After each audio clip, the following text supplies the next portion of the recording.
This 60-second guide fixes the MacBook Pro 2011 GPU glitch. Quick, clear steps. Step 1. Power down, unplug, and disconnect the battery for safety. Step 2. Gather tools, Phillips, spudger, thermal paste, flux, and heat gun. Step 3. Remove the bottom case and reveal the logic board. Focus on the GPU. Step 4. Inspect for cracked traces, oxidized joints, and loose GPU solder. Before repair, visible screen artifacts and crash logs. Timeline. Diagnostics to reflow, 2 stages. Step 5. Mask nearby components and apply controlled heat in short passes. Step 6. Monitor solder as it melts, then allow joints to reflow and settle. Step 7. Cool naturally, remove flux residue, and reapply thermal paste to the GPU.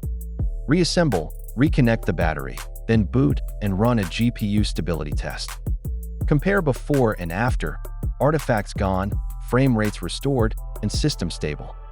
Final tips: backup data, consider board replacement if problems persist, and use expert help.